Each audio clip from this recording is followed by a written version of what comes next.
So while they're coming up, Fergus Pitt was working for several years at ABC News in Australia, then came here 3 years ago now, to do an MA in journalism here. And for the last year has been running our Censor Newsroom project. And it's been one of our larger projects. We did a big workshop last year, a conference on it, trying to establish the practice and the sort of norms around censor journalism. He's running a workshop right now, which has 8 students for a month in it, learning censor journalism. We're doing a series of experiments with newsrooms across the country and in putting censors into their newsrooms and then studying how they're using them. We did a big censor array at a big journalism conference last year. And we held a workshop on the ethics and legal implications of using sensors and drones for journalists. So it's been a large project over the last year. The report is out, and it's actually kind of a book.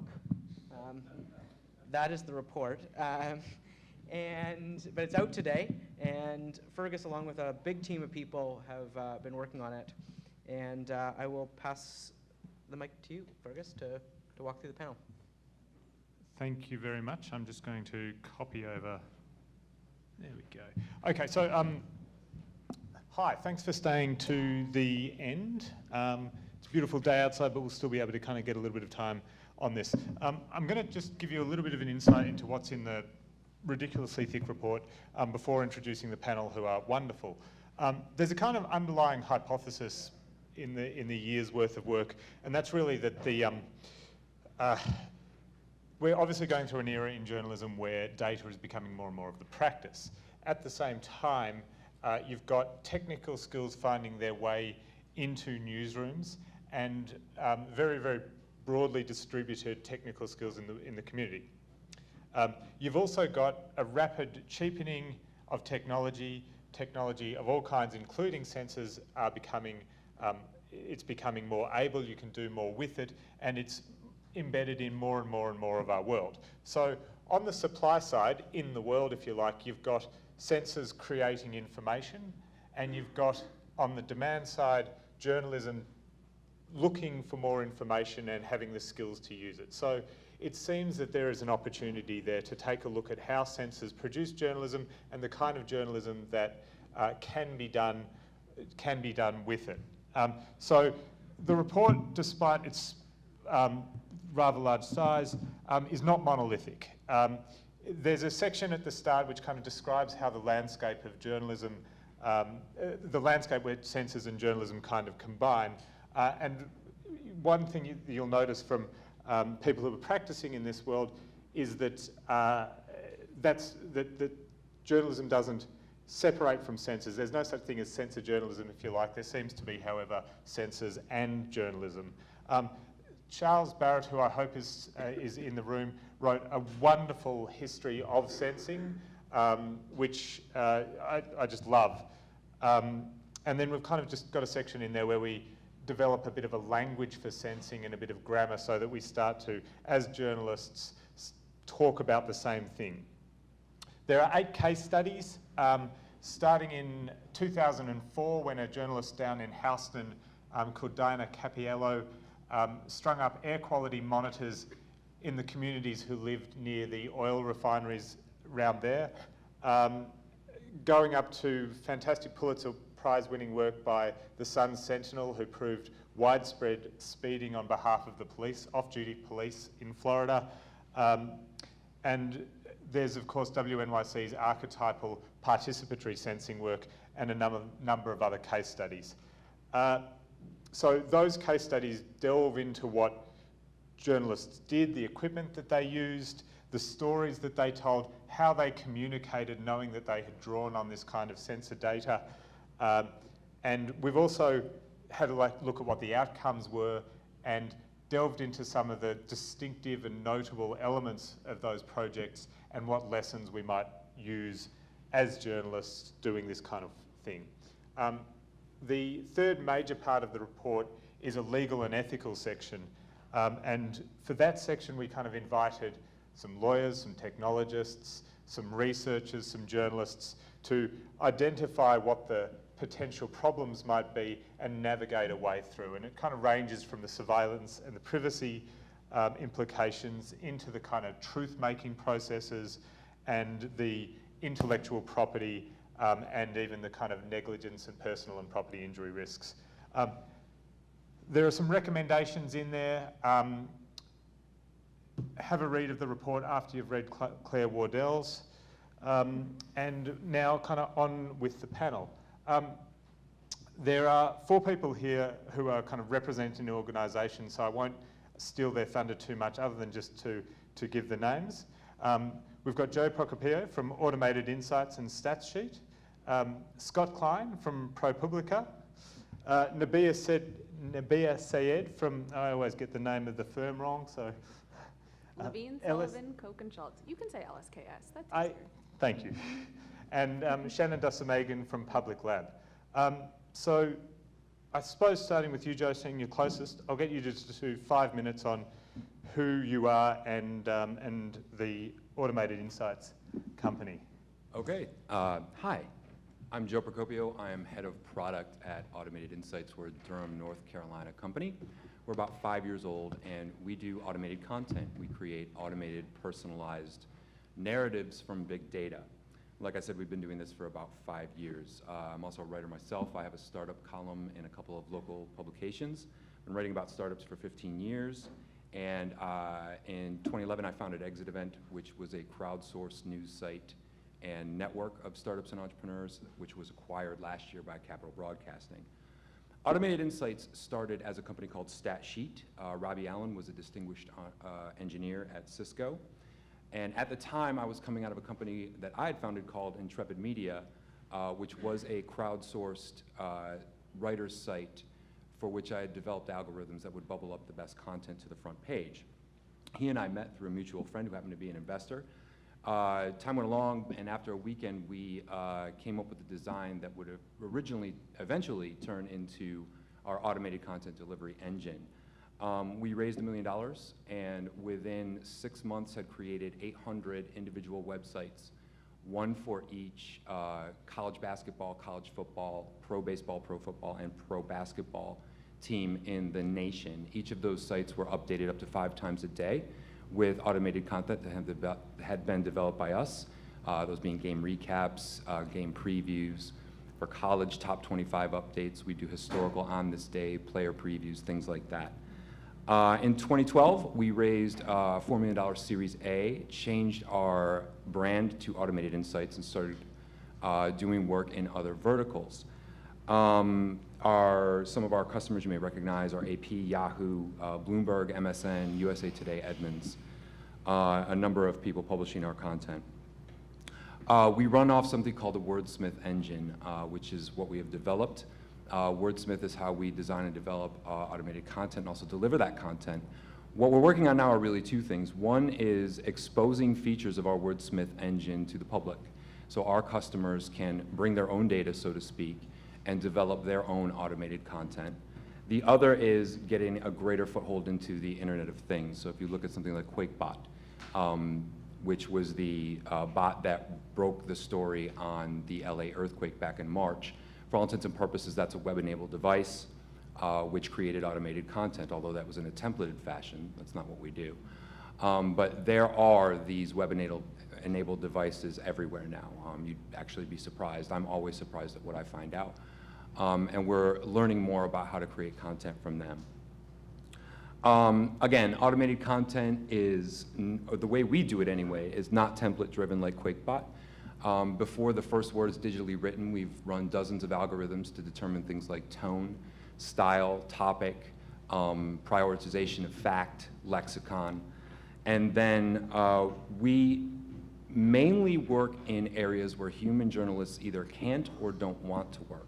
So when I say can't, that's in terms of either data they can't access or something like, we do Yahoo Fantasy Football, which is, if anybody's familiar with fantasy football, your friends and you play fantasy football games based on the performance of American football teams. There are 7.5 million players who play for Yahoo and NFL.com. Every Tuesday morning, we write 7.5 million recaps at the rate of 1,600 per second, each one unique, professional sounding, different. And we deliver them all by 6 a.m. Eastern time. In terms of don't want to, it's compiling information that necessarily can't be compiled in a timely manner, and we can present this information to journalists. And in fact, we have auto manual options where we can deliver either outliers or entire outputs of our automated content that people can then write over and around and redeliver. And localization. So, like I said, we set up sites for, let's say, Major League Baseball early on. Although we were good at it, it wasn't necessarily the best use of our time because there are already plenty of journalists covering Major League Baseball. But we can do things like college baseball, high school baseball, Little League baseball. As long as that data is there, we can provide professional sounding recaps of those games. And that's about it. So, can you hear me? Okay. So Joe's work is very much in the kind of augmenting the journalist with automatic systems to produce content as well as gathering it from automated devices. I'm going to jump to Scott now. So Scott Klein is the news apps editor at ProPublica. We've been talking a lot about some of the opportunities for him, and Scott, is everything easy to find there in terms of the slides? Yeah, yeah, we're good. All right. Hi, everybody. I have too many slides, so I'm going to skip through a lot of these. That's me. Oops, what happened? Oh, that was the end.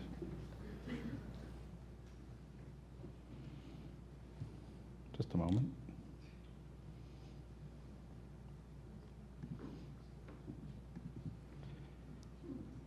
There we go, that's me. Follow me on Twitter.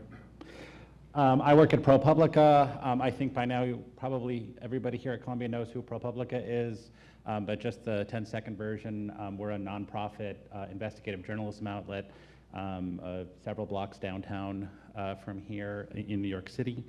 We're about 45 people, been around about 7 years, and our specialty is producing typically long-form investigative journalism. I have a different specialty within ProPublica, which I'll get to in a second, but first I want to say that, first to thank Fergus for inviting me to speak here, and he's asked me to speak on the subject of satellite journalism, which is something that ProPublica has a inchoate effort in the works right now.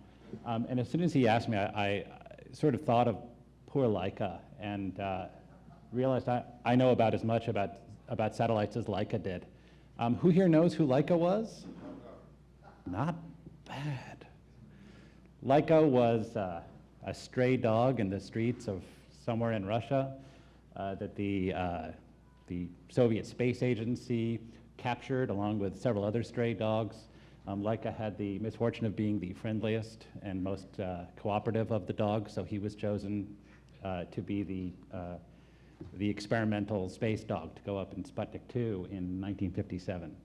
I am simply the friendliest and most cooperative of the stray dogs that Fergus found. What are news applications? As Fergus said, I run a team called News Applications. We are a data journalism effort. We're about 10 people who do statistics, data science, I guess, and also build large-scale interactive databases that do the work of journalism. So these are tools that let you look up what makes a large data set important and interesting and relevant to you personally and to your community. It's a full stack data journalism outfit, so the folks on my team are not back-end developers and different ones are front-end developers and different ones are statisticians. We tend to be very integrated. Everybody on the team does each of the parts of the process, often working with other folks in the newsroom. I'm gonna skip that one. Here is one of the projects that we worked on. This is called Dollars for Docs. This, for the first time, gathered data from the 15 drug companies that disclose, typically by consent decrees, payments that they make to payments they make to doctors, and lets you, as a patient, look up your doctor to see payments that he or she may be taking, and kind of help you understand what kind of conversation you need to be having with your doctor over that. We had a bunch of projects launch in the run-up to the 2012 election, including one that did real-time analysis of split email tests that the campaigns were sending out that tried to do real-time analysis to figure out why different people were getting different emails from the different campaigns. We did an online whip count leading up to the failed gun control vote at the beginning of last year. You can see these are efforts to really not only to use data in our reporting, but to expose the data itself, the raw data, to people in a way that empowers them to make decisions, to understand their world, and not confuse and weaken them. Maps have always been an important part of what we do. Many of the folks on my team are expert cartographers, expert GIS and analysts and we do a tremendous amount of putting our data into geographical context. One of the ways that we think, as I said, we are journalists. We think as journalists. I'm an editor. I report to an editor. Everyone on my team considers themselves equivalent to a reporter. But we don't make words and pictures, typically. So sometimes we do. Our craft is done through interaction design. So the databases that we build, the news apps that we build, express themselves to readers, and we call them readers, through how we carry people through a process of understanding and looking at the data.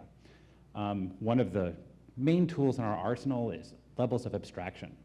And I'm going to get to satellites in a minute. So do people here know this video? I'm not going to show the video. It's longer than I got. So this is Charles and Ray Eames in 1977. They were famous industrial designers, made a video called Powers of 10. And I'm going to go very quickly. I'm going to give you the 1-second version of this. Powers of 10 started in a park. I'm pretty sure this is Chicago.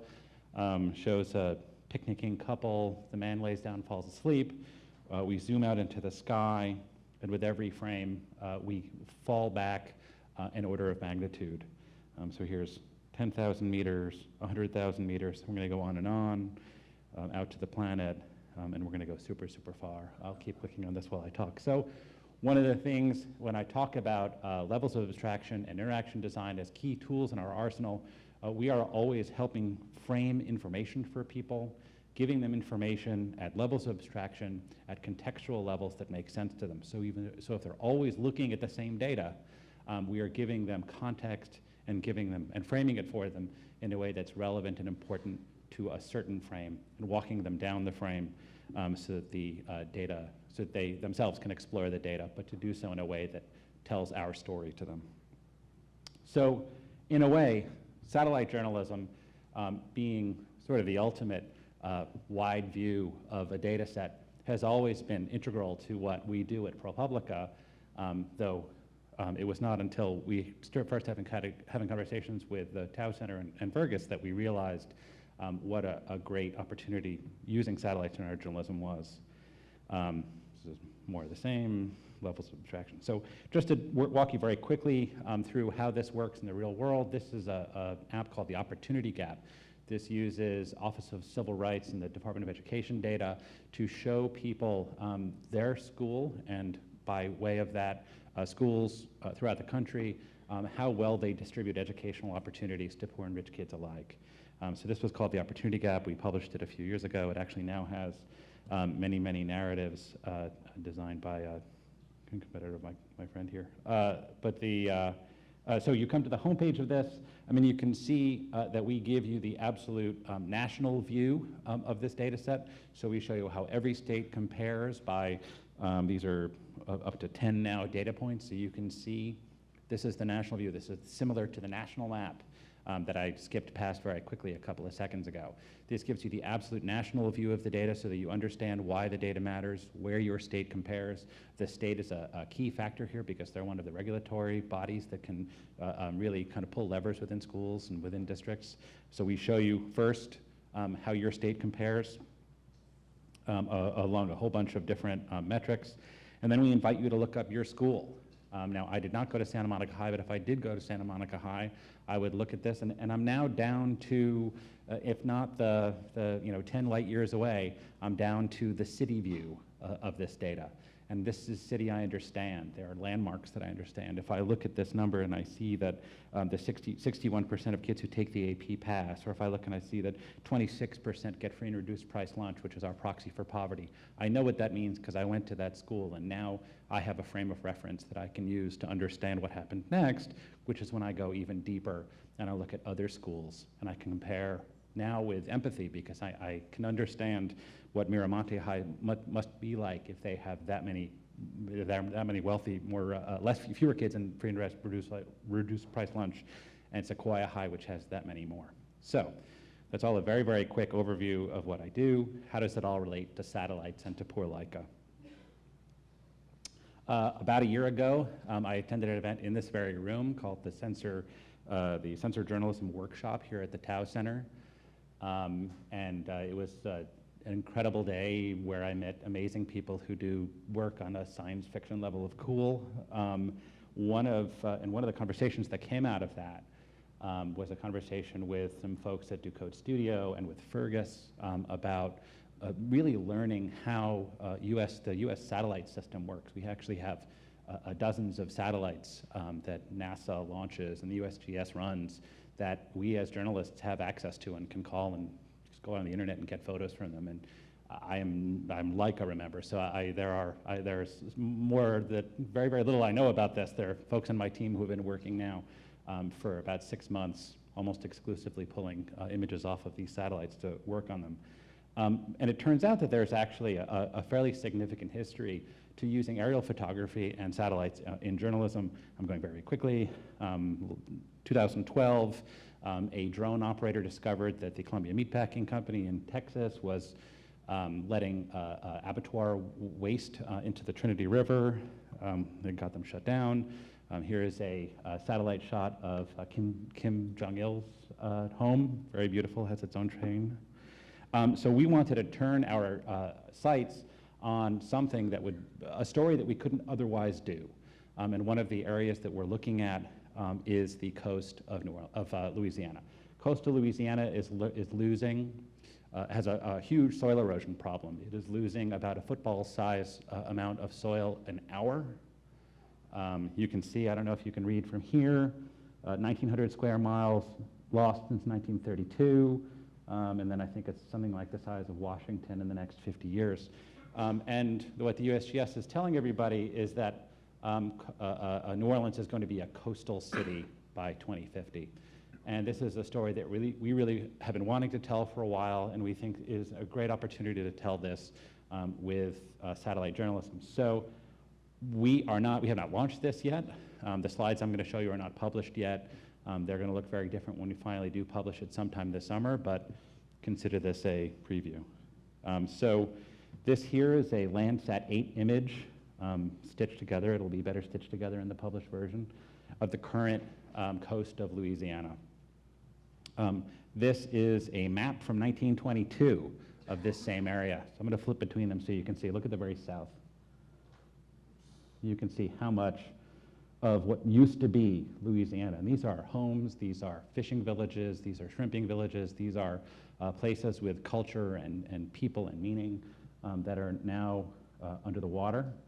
And we aim to tell this story both with people's stories and photographs and audio, but also with, and this I think is something that hasn't been done before in the way we are thinking about doing it, with satellite imagery. And this is just to show you one of the factors.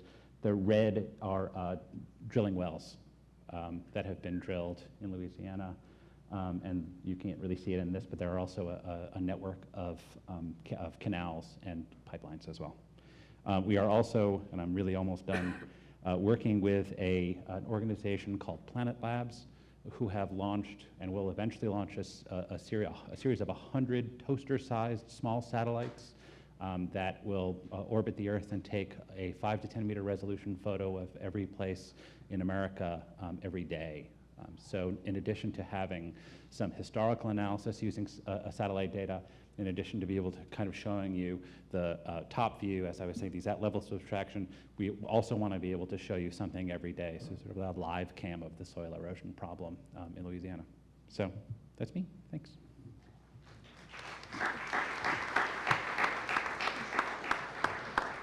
grateful to Scott for showing us some of the stuff that's coming up. It's pretty impressive. I'm going to jump over Nabiha to go to Shannon. It's just because I'm from Louisiana. It's a beautiful coming together. So Shannon, your slides are in that same folder that Scott was working from. So Shannon Dosemagen, while she's queuing that up, was one of the co-founders and is currently a director of a public lab based out of Louisiana, where she's come up from. They're a really interesting organisation, and I was very interested to hear Jesse Holcomb's talk earlier when he was talking about civic data as well as journalism, and as was outlined in the post-industrial journalism report that the Tower Centre put out a number of months ago now, more than a year ago now, the lines between journalism organisations and other kinds of organisations are definitely blurring. And I think the work that Public Lab does is an example of that. And looks like we've got expert help arriving. And with those blurred lines between these different kinds of organisation come all kinds of boundary issues and boundary questions when practitioners from one field kind of look over into another field. And I think we'll get into that a little bit later in the session. And the slides are up. There we go. Okay. So thank you for having me. My name is Shannon Dosemagen, and I'm, like Fergus said, a co-founder and the executive director of Public Laboratory for Open Technology and Science, which is a mouthful, so I will call it Public Lab from now on. We are a nonprofit organization that supports a open source community numbering over 5,500 people that are working globally. However, we started in the wetlands of Louisiana during the BP oil spill back in 2010. So just a tiny bit about myself. I am by background an anthropologist and a community organizer and educator. I was working doing low-cost air monitoring in one of the numerous refinery communities that lines the Mississippi River in Louisiana, doing low-cost air sampling. So I go back many years doing community monitoring with environmental justice groups. So during the oil spill, we jumped right in, the nonprofit I was working for at the time, and one of the gaps that we saw was that there was a complete media blackout. So literally within days after the spill, there was a flight cap that was imposed over the Gulf, so you couldn't fly planes below 3,000 feet, making it really difficult to get high-resolution imagery, especially because we have so much cloud cover during the spring and summer seasons. So what we did instead is we took to boats, we took to beaches, and we launched kites and balloons, 5.5-foot helium balloons, into the air with basic point-and-shoot cameras. You can kind of see it hanging down. We would send these about 1,500 feet to 2,000 feet in the air, tethered onto a string so we could pull it back down. And with the assistance of over 200 people that volunteered their time to go out and do this, to really engage with what was happening and unfolding in the Gulf Coast waters, we collected over 100,000 different images that looked something like this. So this is in Wilkinson Bay on July 22nd during the middle of the oil spill. And we also managed to map about 100 miles of coastline in a community-driven manner. So it wasn't enough to just take these images with point-and-shoot cameras. What would you do with 100,000 images that are just, sitting on your computer? So we also started creating open source software platforms so that we could translate these images back into languages of power. So data that could be then sent out into the mainstream. So this was our first open source software platform. It's now called MapKnitter. And it allowed people to go in, take satellite imagery, and post the images that they were collecting on top of it at a much better resolution. So we're talking about 20 centimeter pixel resolution. And with with that, we also created an open archiving system so that people could go back and access all of the imagery and also get the metadata. So they could download the maps that were created in formats such as GeoTIFFs and JPEGs, but they could also see the exact coordinates. They could see who was responsible for actually collecting the mapping images, who was responsible for stitching the images together, and they could also access videos or pictures or ground field notes that were collected by the people that were out taking the images that day. So since then, we have expanded to many different areas. We've taken this initial project around imaging. We're now doing work around air quality sensing, water quality sensing, and near-infrared imaging, remote sensing like NASA does. So I'm not going to go through those projects, but I want to talk just a bit about our process, because I think that's kind of the unique portion that I'm bringing to this panel in terms of community-driven monitoring. So the very first point, I'm going to go through 9 of them, is to engage people as researchers and not subjects. So all of what Public Lab is about is creating access. So whether it's giving people access to low-cost tools to get them involved in doing their own community journalism or community monitoring, or giving them a better understanding of the process of science or monitoring, that's a very key part of who we are. Pulling complexity off the shelf. So this is the point-and-shoot camera. I'm sure we all have 10 of these lying around that we don't use anymore. Very simple hacks to these type of consumer products can turn a camera like this into a data collection device that does things we hadn't anticipated. So it's basically taking consumer products off the shelf and reimagining our relationship with this manufactured environment. The third is to build in openness and accountability. So I'm taking a plunge here, talking bad about drones and satellites on this panel. But I just want to compare this a bit to the civic science process.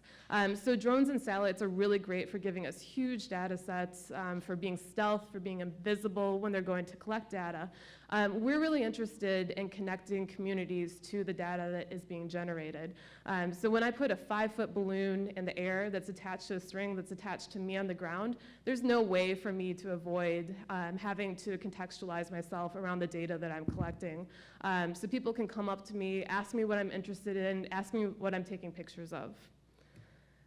We're also interested in creating collaborative workflows with all of our tools. So something as simple as our MapKnitter platform, or the way that we allow people to share back research they're doing. It's all about collaboration so that people can go in and work on processes together. We're also interested in maintaining public data archives. So this is an example of our spectral analysis software, Spectral Workbench. We're basically trying to create a Shazam, an open library of spectral data so that people can go in, have discussions, access government data sets, and also contribute their own. So we're creating a much larger picture of what's available. Mainstreaming true accountability is the 6th point. This is incredibly important, especially with our imaging work.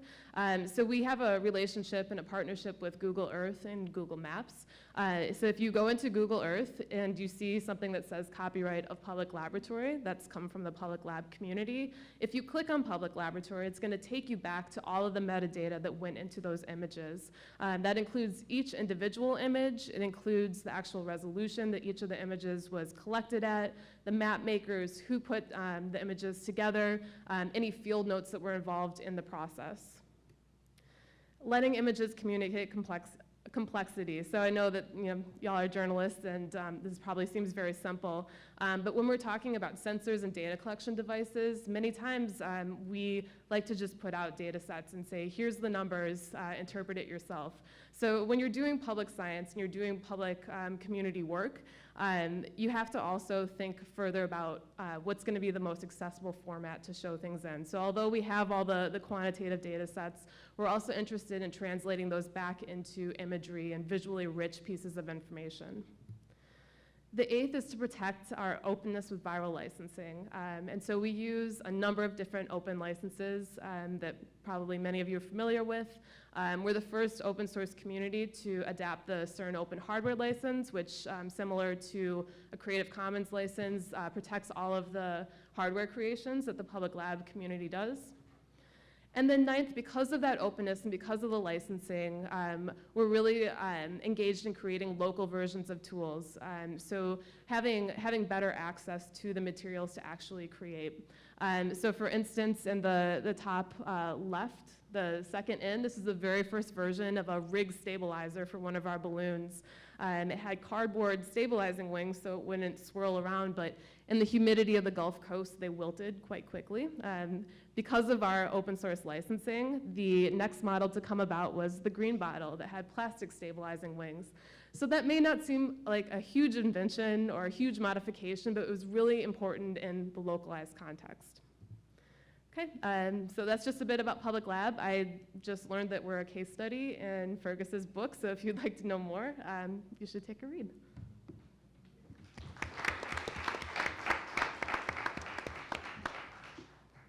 So Shannon, Scott, and Joe's talks were all about these augmented kind of processes for collecting and producing journalism. Nabiha, Syed, we had coffee a little while ago and she said, I've got some news. Perhaps you could share and go on from there. Sure. So my name is Nabiha, and I'm a media and First Amendment lawyer at Levine, Sullivan, Koch, and Schulz, which, as of this morning, has an emerging technologies entire practice area, which is pretty fun. So that was the big news. So I think about what you guys are doing and how you will not go to jail for what you're doing all day, every day. That's my job. Thank you. You're welcome. It makes me money, so it's fine. I'm doing me a favor. And so, you know, it's funny to launch this now because news gathering technology isn't exactly new. Cameras are a great example. The first photo published in an American newspaper was in 1880. Of course, it took 10 years before someone said, hey, what about this privacy situation? And then Warren and Brandeis wrote the Right of Privacy 10 years later. And then it wasn't until 29 years later that photographs became common in newspapers in the New York Daily News. These days, I think media moves a little bit faster than 39 years between conceiving of something and implementing something. And because it's fast, that's kind of where the lawyers come in, because we want to make sure that in the speed of adapting these new things, fear of new technology doesn't prohibit you from experimentation. So what do? So at LSKS, we traditionally have done defamation, privacy, intellectual property work for pretty much anyone you read ever. We take up big, thorny, weird issues, and now we're doing technology. With emerging technology, a lot of what we do, instead of litigation quite yet, because we're hoping you guys don't have to get into litigation, is advising. And I like to say that I advise by thinking about two things. I think about analogies, and I think about alphabet soup. So analogies.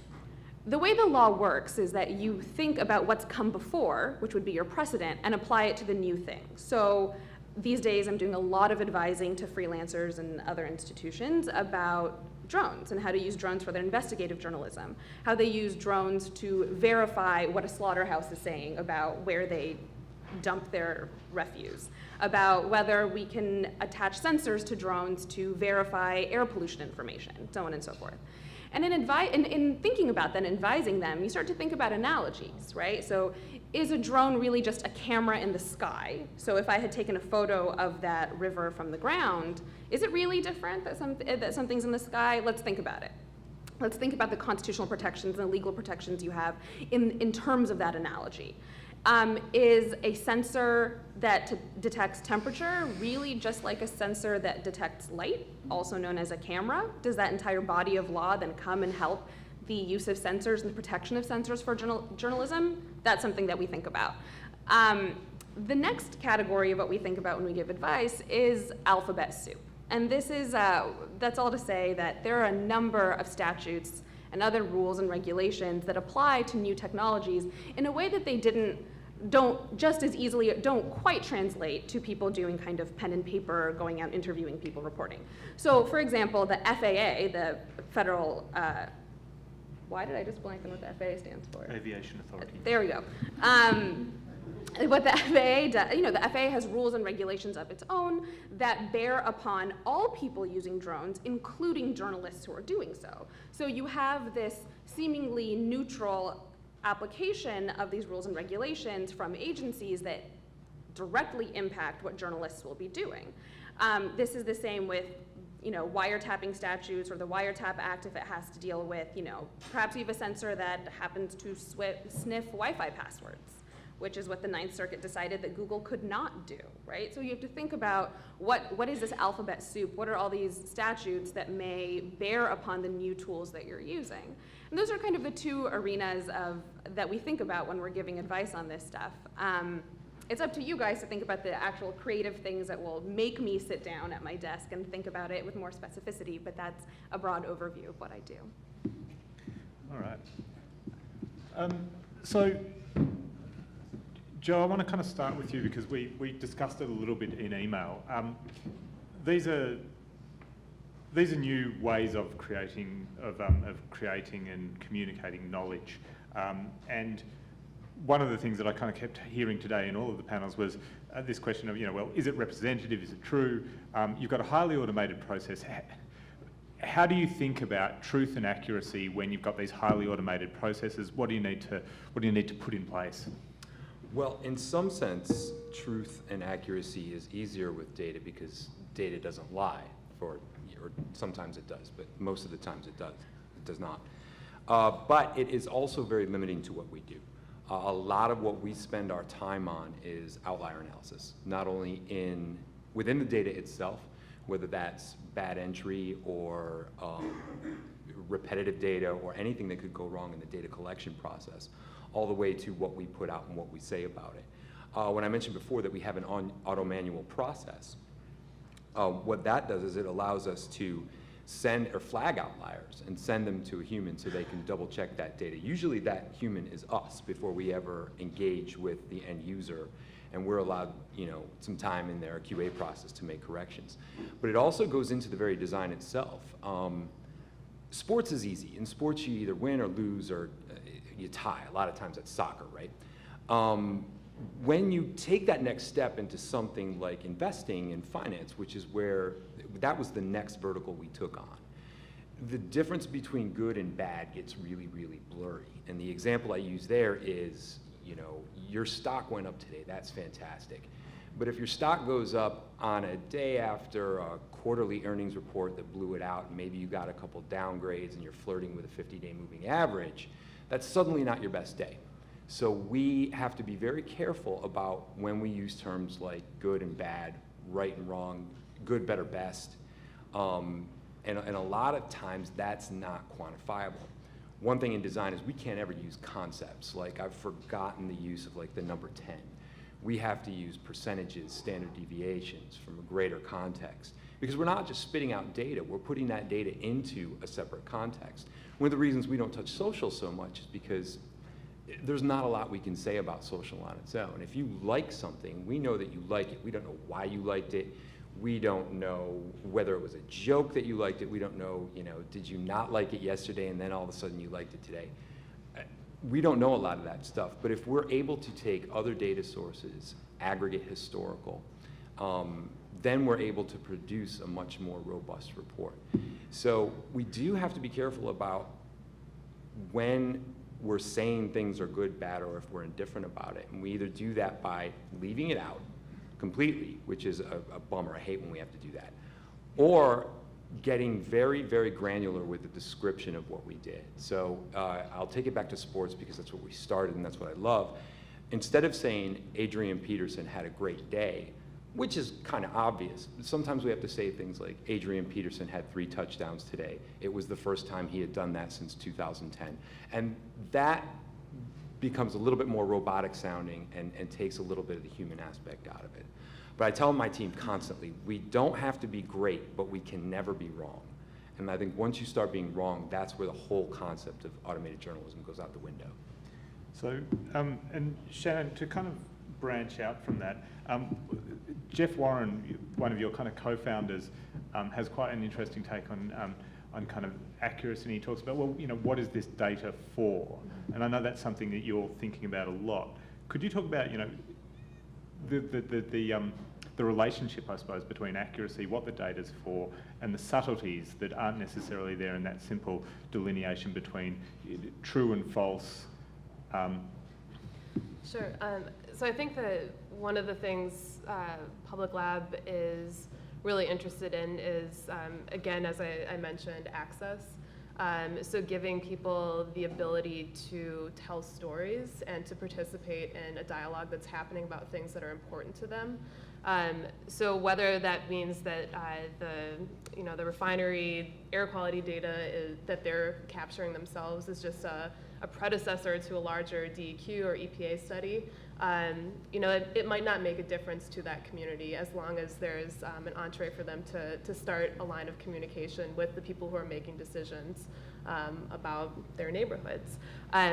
I'm really impressed. We primarily, as the nonprofit branch, do environmental sensing. In the last year or so, we've been approached by quite a few federal agencies within the EPA, different branches of NASA, that are starting to see community monitoring, community storytelling as a portion of how they can fill the gaps in the data that they're not being able to collect. Realizing that they're not available to be in every community at every point. So starting to really see the value in what community sensing can do. I can see Scott's brow furrowing very deeply about this, and I know it's something that you think about as well. About the notion of verifiability and that, and also, where the line is, I suppose, for your guys between what you do as journalists and say what research scientists do in terms of producing new information or new knowledge. Yeah, I mean, I don't get hung up in that. I mean, I think that research scientists and journalists come at things with different intentions and use different tools, but we're all sort of after the same truth, right? I think, I think it's a very symbiotic relationship with researchers, and there's a lot that we couldn't do as doing the kind of journalism that I do if it weren't for academics doing a lot of the fundamental work. Certainly, the statistical and mathematical world, data science world are creating new tools that we eagerly start using ourselves, but also, we lean very hard on science papers. One of the very first things we do when we decide to take on a story is see what academics have already done work on this, both for sources, because we want to call these people and say, hey, is our analysis right? What do we need to know about this? What are the interesting stories here? But also because they've got, typically have pretty great data that we can go and grab and use. So I think it's very much a flow. Sure. And Shannon, what's the kind of skill set that you find is useful for the people that you work with in this space? So we're interested in addressing what citizen science has traditionally been, and that there's researchers that will pose problems and ask people to basically be data collection nodes, so to provide data for them. So we're working on facilitating and maintaining a place where people can come and collaborate in ways that's not just about an academic expert saying, here's my problem, community member, go out and give me data, but basically bottom-up research. So one that's driven by a problem that's identified by a community member and then collaborated around by, we have journalists, we have biologists and chemists, social scientists, technologists, designers, all different walks. So basically people that are interested in thinking differently about the scientific process and how to really engage people in storytelling. Joe, same question for you. The skill set in your team and how it's evolved over the year? Yeah, and I go back to what Nabiha was saying earlier. The kind of stuff we're doing really isn't new. It's kind of advancement of the same stuff. But one thing we noticed really early on is we were trying to do this we were using journalists. We were trying to hire journalists to do what we were going to do. And there was a very large percentage of that population, former journalists, that just didn't get it. So we definitely had to bring in, and I'll go back to Scott, who said his people are more jacks of all trades. We're definitely jacks of all trades. The people that work best in doing what we do have some sort of writing and editing background, but they're also at least versed in statistics and have the soft skills, at least, of a programmer, like things like pattern recognition, object orientation, the ability to think multidimensionally. It really is almost a new science in the fact that it's combining these soft and hard skills in a way that I've never seen before in 20 years of doing both writing and technology. Yeah, okay. So my next kind of theme in here is going to be about the opportunities over the next few years. But if there are questions that you're beginning to kind of formulate in your mind or points that you want to make, there's a microphone over here and you should kind of sidle up towards it. Sidling. It wasn't really a sidle at all, was it? It was a comfortable walk. Please sidle. I'd love to see you sidle. Scott, from you, in this kind of space of, if you like, the robot reporter or using sensors in journalism and automated kind of reporting methods, what are the opportunities that you see other than more dogs in space? I want to sort of push back in a friendly way at the idea that these are truly automated or truly robots. I've only showed you 3 slides of what will be a much larger presentation, but if we're doing a presentation using satellite imagery, or if we're using satellites to do analysis, and we're doing about equal parts of both, there are always people operating those things. So they may sort of be, robot arms, but those arms are always controlled by people. The answer to your question, what are the opportunities? If you had asked me the day before the Sensor Journalism Conference last year if I would ever do satellite journalism, I would have said, what's satellite journalism? So I don't know. I mean, one of the most exciting things about being in journalism right now, despite its many challenges and many hills we still have yet to climb, is that we now have access to so much technology and so many new things that are out there. So I have no idea what kind of journalism I'm going to be doing in 18 months. I think I can make it conceptually through the end of the year, and then after that, it's all just blue sky. Shannon, I'm going to come to you with that one next. Sure. So I think one of the things that we've been struggling with, or had maybe not as an obstacle over the last couple of years, that we're starting to see a bit of movement in, is taking people out of comfort spaces to begin working as collectives and working as collaborators. And by this I mean looking into the makerspace and not seeing people just making for the sake of making because they can make something cool, but creating things and thinking about how to take the black box away from technology for social good, to help people have better access to tools to do their own monitoring with. Likewise for academics and researchers. So seeing people who are more interested and looking into embedded local expertise and how they can collaborate on projects. So as long as those groups start coming together and communicating better, I think that the world around civic monitoring is going to really open up into a lot of interesting directions. The second part, though, is that there's still a lot of work that has to be done, and I again see this as an opportunity, with our regulatory agencies, with government bureaus. They are a few years, to say the least, behind us in terms of where they're at in, this is a verified sensor that you can use or not, to bring us into their innovation labs. So I think that we're going to start seeing more and more interest, we're going to start seeing more and more collaboration, and we're going to end up with a really interesting array of projects. Joe? So in terms of automation and automated content and automated journalism, I think having spent the last 4 years on the robot writer, I think that's pretty well baked or on its way to being baked. We can already write news, and in fact are doing so today. I think the next few years are going to be about the robot reporter, how that information gets gathered. To give you an example, we do a lot more on the micro level, and that is writing stories that are personalized for a single user. We can do that. The economies of scale there are great, but there's also a lot of data that you're generating on a daily basis with things like fitness bands, with your cell phone, with home automation, which is just starting to come into light.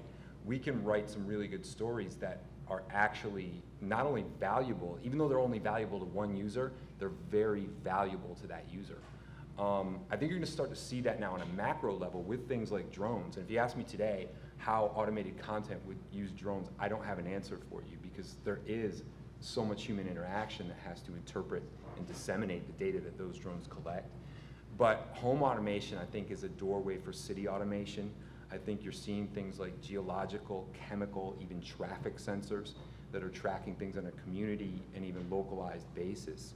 So I think in that sense, there's going to be more content that's going to be able to be automated and either delivered to the end customer or to an organization that then can deliver that to their customers. And I think that content's going to get more and more personal. And we see is that, you know, as the internet grows, even search now is getting bogged down. What we do is deliver content on more of a push basis.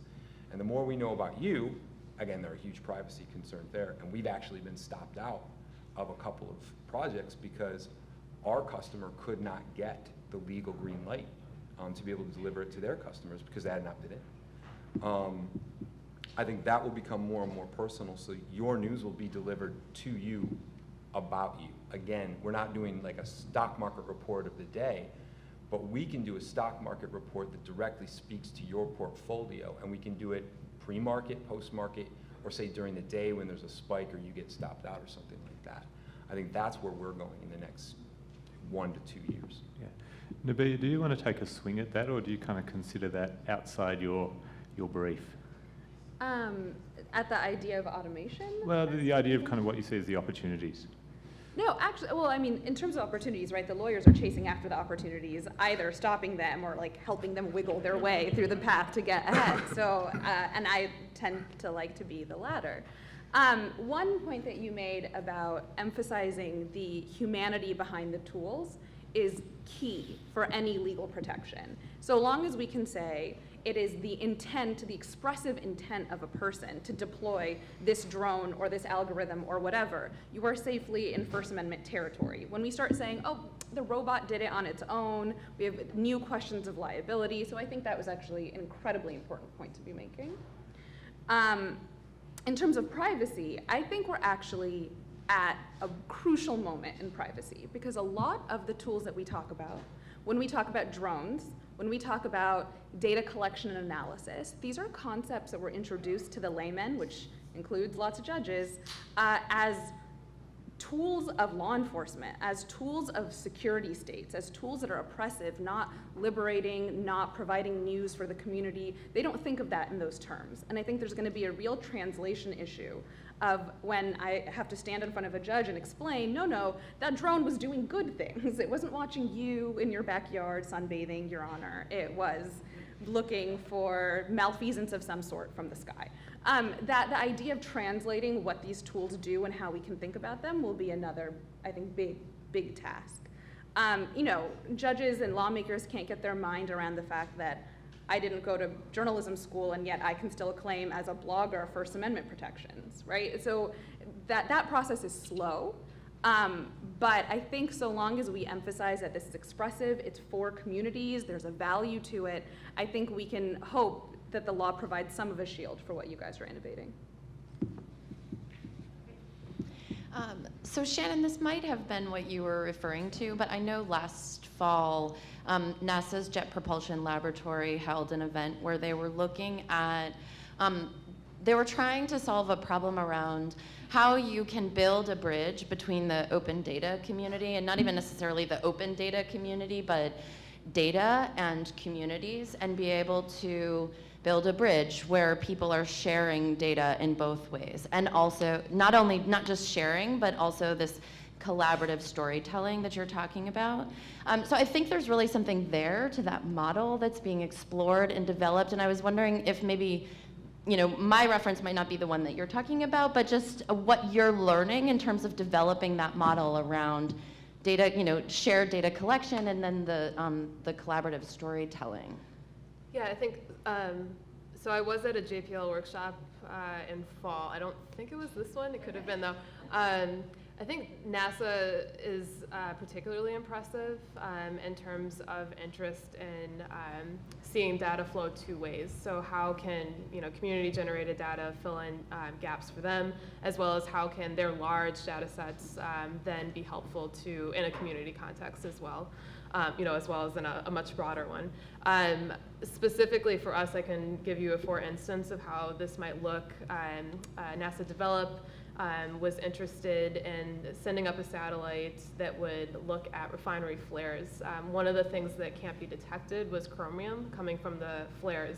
So this was a data gap that they came to Public Lab and said, could we use a tool such as your $50 spectrometer that is in the hands of community members in Chalmette, Louisiana, to try to start looking at if we can take those ground samples of chromium from refinery stacks.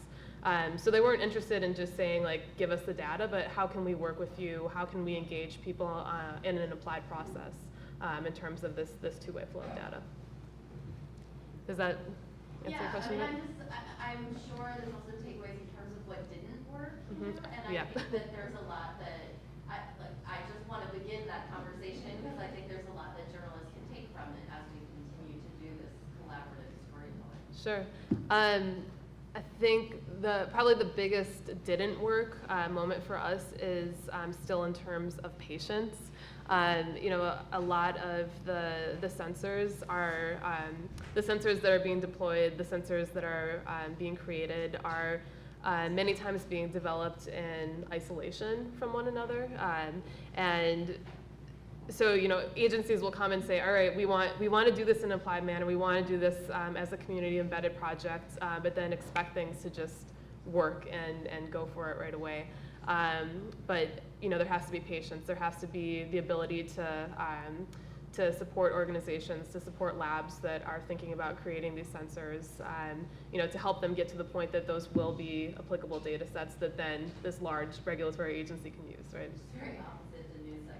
Yeah. All right, we've got time for two more, the two up at the moment. Yes, a few years ago, over in the East Asian Institute, a geographer presented what I did not realize was National Reconnaissance Office declassified KLH satellite photos from the Vietnam War, showing, and his objective was to show the issue of how Agent Orange impacts the environment of Vietnam today. And I was wondering if this kind of information has been used, because it was very interesting to watch what you guys were doing. And this, daily photographs around the world of KLH-11 satellite photos is quite amazing stuff to use. And I'm wondering if there's been other uses of this since then. I'm getting blank looks from the panel, and I'm kind of going to call it off topic. Given all the concerns today with NSA spying on citizens and all this collaboration between the government, or the government asking for collaboration with these kind of projects, and I understand the upside of it, but right now the law really doesn't offer any legal protection for citizens with the NSA situation. So how can, what are the panel's thoughts on whether this could be a good idea that can sometimes go bad? Can I give a plug for the book?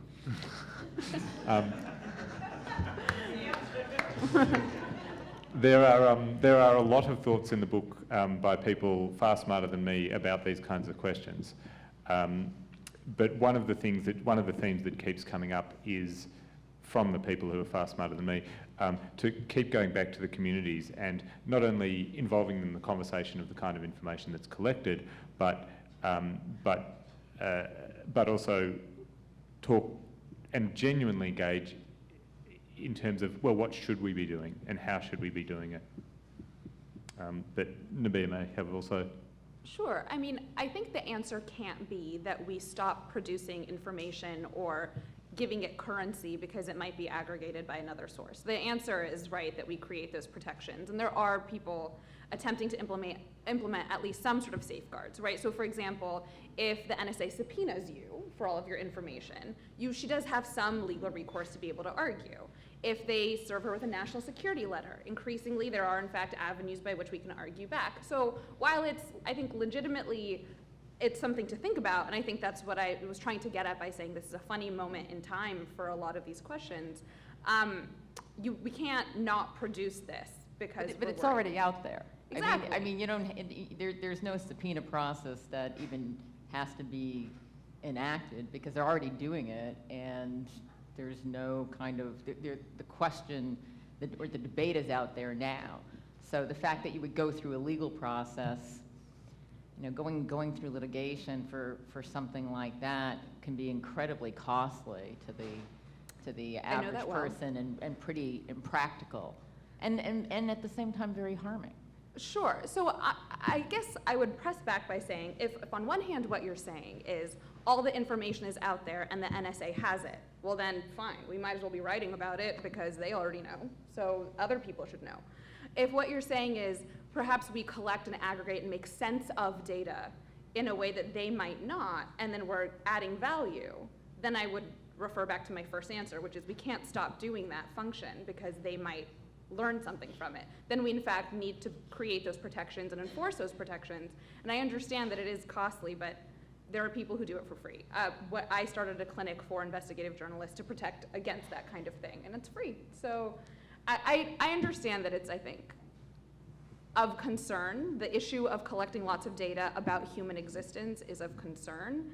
I just don't know that you stop important journalistic functions out of that concern. One thing that might get hindered, though, if QuakeBot kind of opened things up for how people understood automated content, all that stuff that went on with the NSA collecting phone records, and that was a huge hurdle for us because people are now far less likely to give up data, whether it be about themselves or about their community or anything like that, because it just causes a kind of fear factor as far as that goes. So there's good ways of doing it and there's bad ways of doing it, and that was a real bad way of doing it. So unfortunately, until we have a sense of how that data can help us, I think it's going to be much tougher to get to it. I think when we started out on this about a year ago, I think a lot more of our assumption was that this would be about journalists using sensors to produce data. There is also a recommendation in the report that journalists report a lot more on the sensors that are producing data, and in some cases channeling it towards power groups and not channeling it towards other ones. So on that note, my own, thank you very much to my fellow panelists for the day. Good night.